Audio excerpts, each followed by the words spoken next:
Hello， 大家好，我是一路。上一次我们讲到了打野怀疑反魔法国际政治团体布兰奇已经渗透到校园，人生所在的剑道社已经被布兰奇的集团渗透。这个集团的口号是反魔法，无法使用魔法，欠缺魔法天赋的人都是他们蛊惑的对象。布兰奇集团的目的就是为了让整个国家的魔法衰退。现在让我们接着继续往下讲。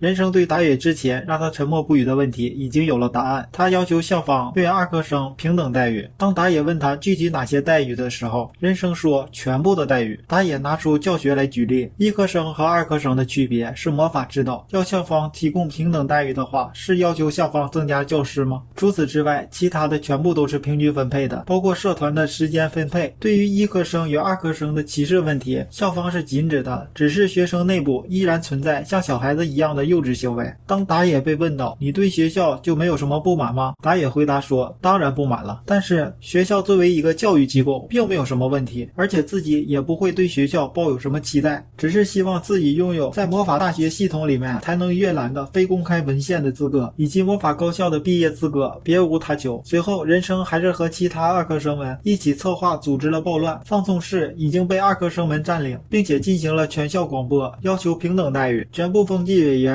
也来到了放送室的门口，打野给人参打电话问他现在在哪里，询问他是否在放送室里面，并且表示如他们所愿，协生会承诺可以进行谈判，并且会保证人参的自由。但是打野挂断电话后，打野却和众人说我们现在要整顿一下事态，准备拘捕那些从放送室里面出来的人。打野和其他风纪委员一拥而上，制服了那些从放送室里面出来的学生。经此事件，学校的高层决定把此事交给学生会处理。为了化解二科生长时间积累的怨气，将准备召开一科生与二科生的辩论会。二科生们十分重视这场辩论会，在辩论会的外场呼朋唤友，积极造势。学校走廊里，剑道社主将思甲想拉美月进入自己的社团，美月很是抗拒，打野上前进行阻止。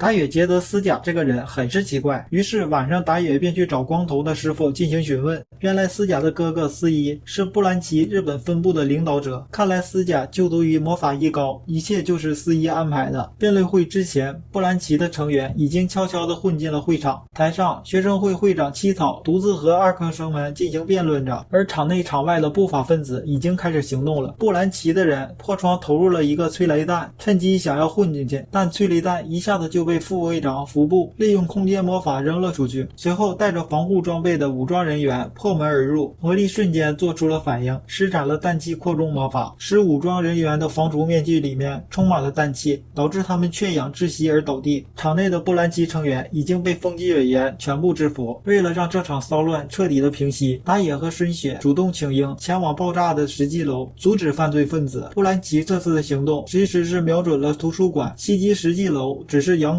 打野等人立刻赶往了图书馆，打野使用了超位魔法，对图书馆进行了360度无死角扫描，敌人埋伏的位置瞬间一清二楚。艾丽卡留下对付2个埋伏的敌人，打野兄妹俩则前往特殊阅览室，因为在那里有人窃取魔法大学馆藏的机密文件。布兰奇组织早就盯上了这个图书馆的机密文件，为了占领图书馆，他们才挑起了一科生与二科生之间的矛盾。在特殊阅览室中，人生看着自己同伴的行为沉思着，最初的目标明明是废止基于魔法的歧视，为什么现在却盗取魔法研究最前线的资料呢？人生开始怀疑组织的目的，然而为时已晚，他的同伴们已经打开了机密文件库。这时阅览室的大门轰然的倒下，打野兄妹俩出现在门口，布兰奇的成员一脸蒙圈。特殊阅览室的大门乃是特种合金制造的顶级防护门，一般来说是很难以攻破的。看到2个乳臭未干的高中生拔出枪来就想解决他们，但是枪未出鞘，深雪就冻住了他们的枪械，他不允许任何人伤害哥哥。剩下的2个人看眼前的高中生不容易对付，便扔出了烟雾弹，想搞偷袭。打野在烟雾中如同无物，一个轻易的回旋踢踹飞了2个敌人，人生则趁乱逃跑。殊不知艾丽卡正在楼下大厅等他。艾丽卡提出与人生进行剑道比斗，人生想自己是全国剑道的亚军，一个新生居然想用剑来打败自己，剑士不可以被侮辱。人生赌上自己的尊严，和艾丽卡展开了决斗。几个回合下来，人生开始改变了自己的想法，眼前的艾丽卡实力非常的强横，有资格让自己使出全力。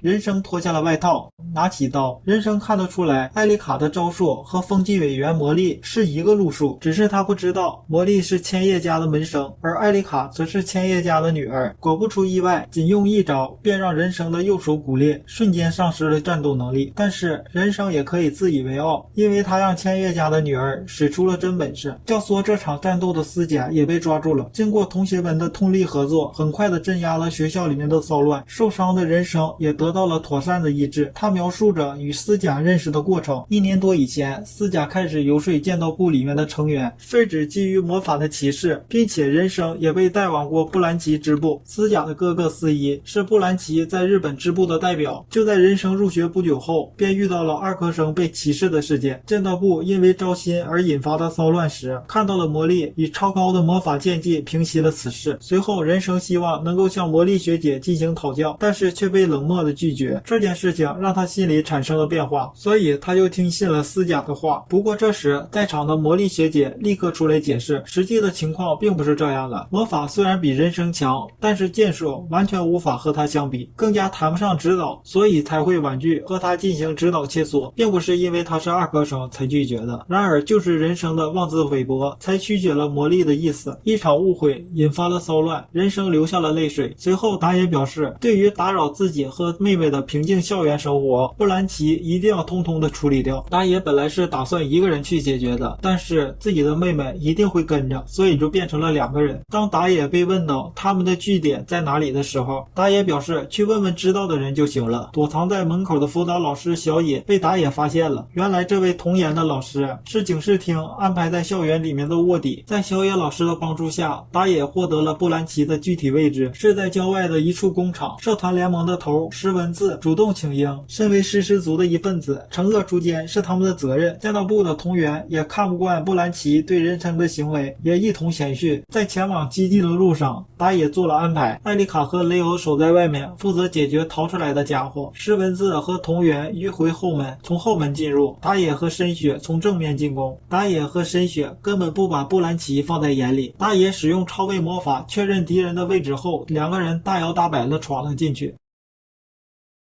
布兰奇的首领司一已经集齐成员，严阵以待。打野首先进行劝降，让所有的人放下武器。但是司一邪笑一声，喊道：“斯波打野，你也成为我们的一员吧。”然后便把眼镜抛了起来。只见他红眼变泛了，一圈一圈的光波散溢出来，红色的光波碰到打野后，打野的身子一颤，光波便消失了。消失后，打野面无表情的开始解说，意识干涉型系统魔法斜眼。人生对于魔力的错误记忆，就是被这种魔法给替换的。司一的手段被打野识破了，手下们的枪也被打野的魔法瞬间的拆散了。没想到眼前的高中生居然有如此的强大实力，被吓到的司一疯狂的向后门逃去。打野也跟了上去，留下来的杂鱼交给妹妹赚取经验值。待机已久的深雪开始行动，只见他的双物魔法启动，一圈巨大的魔法阵在杂鱼们的脚下浮现。杂鱼们瞬间变成了冰雕，经验值被深雪秒收。深雪不允许任何人伤害哥哥或者打扰哥哥打野。石文字和同源一边也毫无压力，一个顶着盾牌防御子弹，一个花式炫技，各种秒杀。布兰奇的残部被逼到一个易守难攻的房间里。对打野来说不难找到他们的位置，只见杂鱼们还没有反应过来，打野就使用了干涉魔法，将其枪械秒拆成了零件，散落一地。现在的局面，打野占据了绝对的优势。然而司一丝毫没有放弃的意思，启动了手腕上的手环，一圈圈的魔法光环散开，这是顶级的军用装备，但这对于打野来说一点作用都没有，丝毫不能妨碍他使用魔法。打野射出了一颗颗子弹，巧妙地命中了杂鱼们的四肢，让他们丧失了行动能力。此时紧闭的后门出现了裂痕，随后轰然倒下，是同源和石文字赶来了。同源一剑下去斩断了司一的手臂。最危险的不法组织布兰奇就这样被一群高中生给端了。另一边，人生还需要住院，打野来看望他。虽然和艾丽卡比剑的时候他受伤并不严重，但是为了确认他还有没有什么错误的记忆，所以还有必要再住院一阵子。剑道社的司甲也是因为同样的原因正在住院治疗中。基于这个原因，四甲也不会被问罪。到这里，魔法高校劣等生的入学篇就讲完了。接下来我会给大家介绍9大高校魔法争霸赛。喜欢的小伙伴们还请点赞、留言、关注。